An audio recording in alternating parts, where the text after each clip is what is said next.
Now we will try to draw cumulative frequency curve from the given data. As you can see, we have taken the same data as we have decided in the early part of our lecture that same data will be used to draw all the four types of graphical representation of data based on group data. So we have taken the group data and we have drawn histogram and frequency polygon.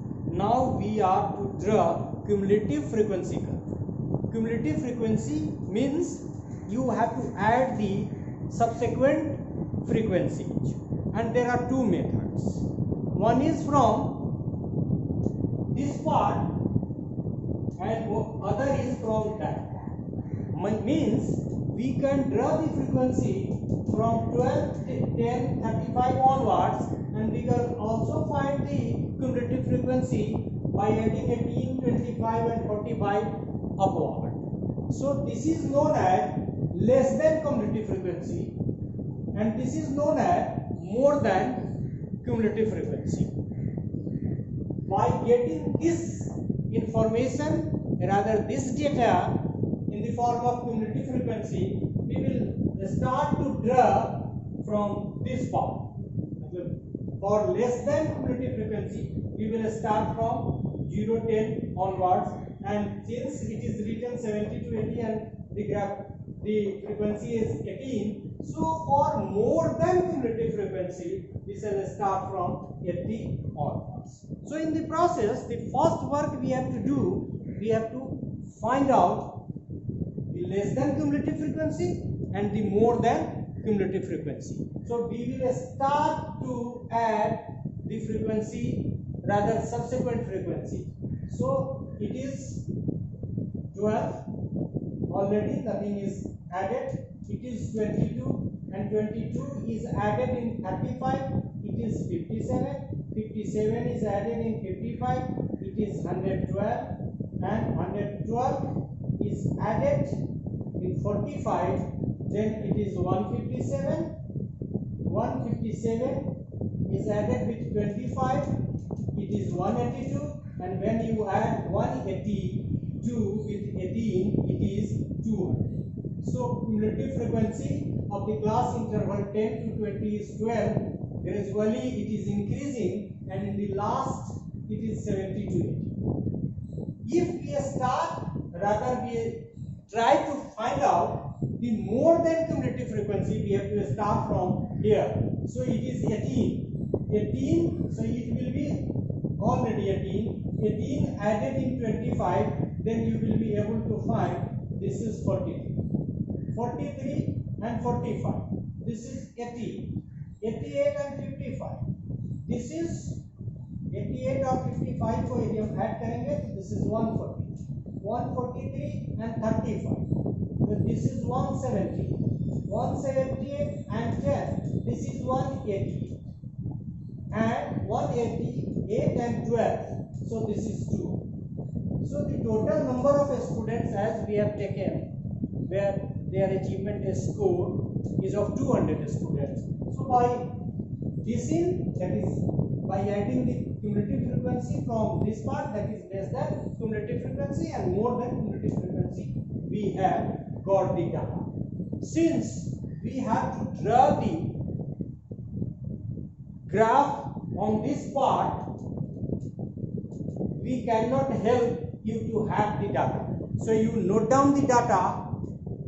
I, with the help of this data which is in my hand, I shall try to draw. But for your help, for your record, you can have this data. Rather, the class interval, the frequency is not important now. The important is this class interval and less than cumulative frequency from this part, and this class interval and more than cumulative frequency from that part. So let us have the data. Firstly, we shall draw the cumulative frequency, rather we shall try to learn the cumulative frequency from less than cumulative frequency and from this part, and later from that part. और दोनों graph एक बार देखेंगे कि कई point पे आपको मिल भी जाते हैं, हालांकि उनके पॉइंट से हमको मतलब नहीं है। मतलब सिर्फ ये बताना है कि क्युमुलेटिव फ्रीक्वेंसी कर्व को हम लोग बाईं तरफ से मतलब घटते हुए क्रम, बढ़ते हुए क्रम के डाटा की मदद से और घटते हुए क्रम की डाटा की मदद से भी निकाल सकते हैं। So let us learn how to draw. Now we have to draw cumulative frequency curve. Cumulative frequency को हमने इस इंड पे लिया और अचीवमेंट के स्कोर को हमने वैसे लिखा यहाँ है, मतलब ये अचीवमेंट, क्योंकि बोर्ड का जब लंबा इस्तेमाल करने के लिए हम लोगों ने ऐसा किया, मतलब ये this is representing cumulative frequency और ये अचीवमेंट। हम आपको बता दें कि हम लोगों ने जो बोर्ड पे क्युमुलेटिव फ्रीक्वेंसी को ड्रा किया था, तो उसमें हम लोगों ने पाया था कि हमारा जो क्लास इंटरवल 10 to 20 है उसका less than cumulative frequency consecutively 12 है, 22 है, 57 है, 112 है और 157 और 187 और लास्ट है 200। मतलब cumulative frequency class 10 to 20 onwards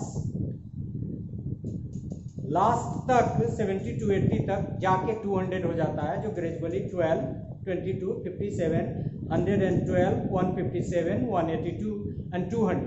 और हमने आपको कहा भी था कि इस ग्राफ को आप लोग इस डाटा को आप लोग रख लीजिए, क्योंकि हम लोग क्युमुलेटिव फ्रीक्वेंसी कर्व इसी से ड्रा करेंगे।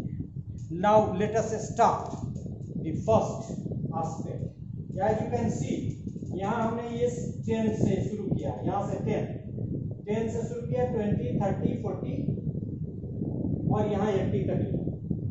यहाँ हम लोगों ने 0 से स्टार्ट किया 25, क्योंकि हमको 200 तक लेना था, तो 10 का लेके काम नहीं चल सकता था, इसलिए हमने एक यूनिट जो है इसको छोटा करके 25 तक ले लिया। अब इसी की मदद से हम लोग क्युमुलेटिव फ्रीक्वेंसी बनाना शुरू करेंगे। So we will start from this 0। एक पॉइंट तो यहाँ हमारा हो ही जाएगा। अब दूसरा पॉइंट लेने के लिए हम लोग क्या करेंगे, अच्छा ये चीज है कि जो ये पॉइंट है इसके जस्ट ऊपर हम लोग लोकेट करेंगे, मतलब ये एक्स एक्सिस पर जो 20 है इसी के जस्ट ऊपर हम लोग फ्रीक्वेंसी को लोकेट करें। जैसे आप क्लास इसकी फ्रीक्वेंसी कितनी है, ये क्लास 10 to 20 वाले क्लास इंटरवल की फ्रीक्वेंसी कितनी है, तो आप देख सकते हैं कि ये फ्रीक्वेंसी हमारा 12 है। और 12 कहाँ, यहाँ मिडिल में, मतलब 24 से थोड़ा नीचे, 24 की मतलब 24 इसका हाफ यदि हम कर दें तो 12 मिडिल के आसपास लाई करेंगे, मतलब हम यहाँ एक पॉइंट चाहते हैं।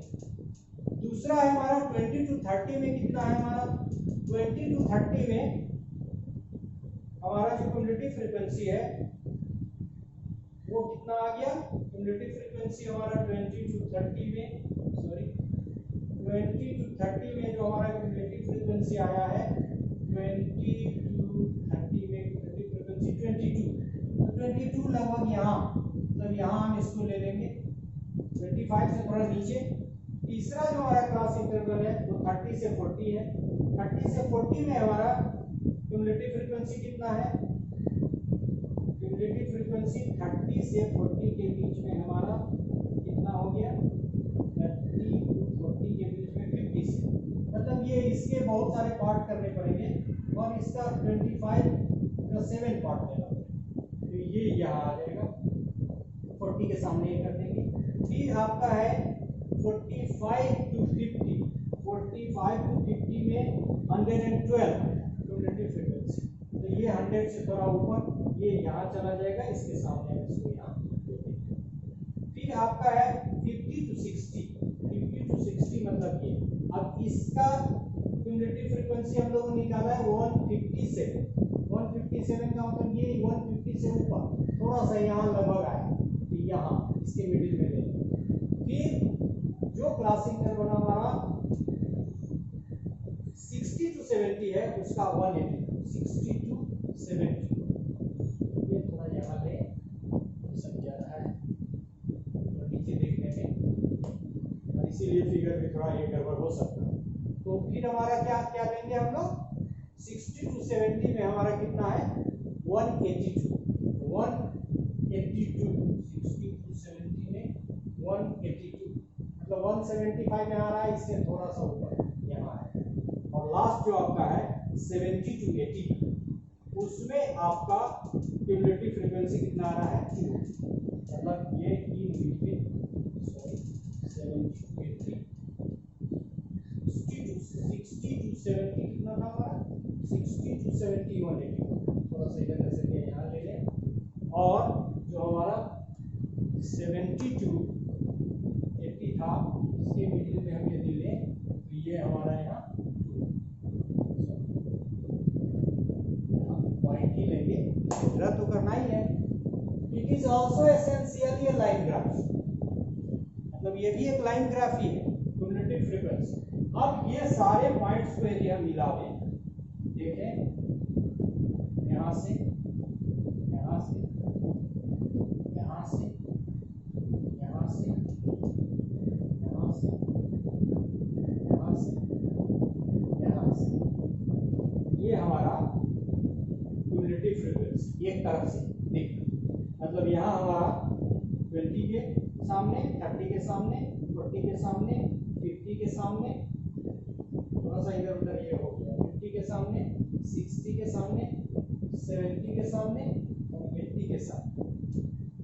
ठीक है, तो ये आप लोगों ने देखा कि ये क्यूमुलेटिव फ्रीक्वेंसी कर्व हमारा बन गया लेस देन क्यूमुलेटिव फ्रीक्वेंसी से। उसी तरह से हम इधर से भी इस ग्राफ को बना सकते हैं, यहाँ इसको यदि ये मान लें तो यहाँ से हम स्टार्ट करके बना सकते हैं। अब इधर से यदि हम देखें तो हम 80 के ऊपर रखेंगे, यहाँ मान लीजिए 90 मान लीजिए, या 90 तो फिर भी मान लीजिए कि एक क्लास इंटरवल एक लेना है, तो हम इसको कुछ ना कुछ नाम यदि हम चाहें तो दे सकते हैं, या 80 से ही स्टार्ट करें, यहीं से स्टार्ट करें, यहीं से स्टार्ट करें, इसमें एक एडिशनल लेने की जरूरत। अब देखिए कि अब चूंकि ये दूर ज्यादा हो जाएगा तो शुरू में थोड़ी सी दिक्कत होगी। हमारा जो क्लास इंटरवल है 70 to 80, ये यहाँ आ जाएगा, और 70 to 80 में आपके 70 के सामने हमको कितना रखना पड़ेगा, 18 का मतलब है जैसे ये यहाँ से यदि हम ये लें थोड़ा सा इससे नीचे है, और इसके बाद फिर दूसरे क्लास इंटरवल में हम लोग ले, यहाँ हमको ध्यान रखना पड़ेगा मोर देन में तो 43, मतलब इसके सामने हमको क्या लेना पड़ेगा 43 यहाँ थोड़ा सा, यहाँ ये 43 के बाद फिर 88, तो इसके सामने हमको क्या लेना पड़ेगा 75 से 75 यहाँ आ रहा है, तो यहाँ फिर हमारा 143, 40 के सामने 143 कहाँ आ जाएगा हमारा, ये लगभग यहाँ आ जाएगा 143। इसके बाद 178 30 के सामने 178, मतलब ये लगभग यहाँ आ जाएगा, और 20 के सामने में ये 20 के सामने में हमारा कितना आ जाएगा 188 भी लगभग यहाँ 178, तो थोड़ा नीचे रहेगा 178, थोड़ा और इसको पीछे कर दीजिए, तो यहाँ कर दीजिए, और 188, क्योंकि दोनों में डिफरेंस कम है तो 188 10 का ही डिफरेंस है, इसलिए 188 मान लीजिए कि यहाँ इसके सामने और 200 हमारा कहाँ लाई कर रहा है, 200 हमारा इसी पे लाई कर रहा है। तो इस को हम यदि मिलाते हैं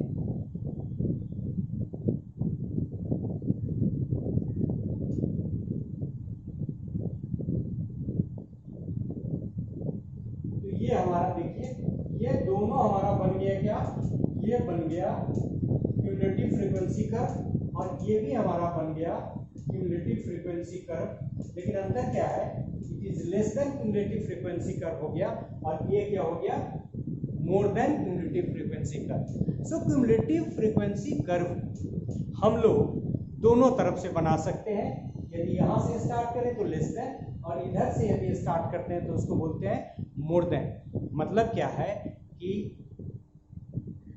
ग्रुप्ड डाटा का की जो फ्रीक्वेंसी है उसको ऊपर से या नीचे से बढ़ते हुए क्रम में या घटते हुए क्रम में जोड़ते हैं तो दो तरह की क्युमुलेटिव फ्रीक्वेंसी हमको मिलती है और दोनों तरह की क्युमुलेटिव फ्रीक्वेंसी की मदद से हम क्युमुलेटिव फ्रीक्वेंसी कर्व बना सकते हैं। मतलब यह कि क्युमुलेटिव फ्रीक्वेंसी कर्व बनाने से पहले हमको लेस देन की तरफ से और मोर देन की तरफ से क्युमुलेटिव फ्रीक्वेंसी कर्व का मान निकालना होगा और फिर यूनिट को डिसाइड करके फिर इसको लोकेट करना पड़ेगा। लोकेट करने में हम लोग यही ध्यान रखेंगे कि जो इंड है उसके ठीक सामने एकदम उसके ऊपर हम फ्रीक्वेंसी को प्लॉट करेंगे। जैसे ये 10 to 20 क्लास इंटरवल का, तो इस 20 के ऊपर इस की जो फ्रीक्वेंसी है उसको प्लॉट करेंगे। यही दो तीन बातें यदि हम ध्यान रखते हैं तो इट्स वेरी इजी। और हम लोग ये कहा कि ये भी एक लाइन ग्राफ है, मतलब इसका जो ड्राइंग होगा वो लाइन ग्राफ की तरह ही होगा। So we have come to know about the frequency, cumulative frequency curve. Thank you.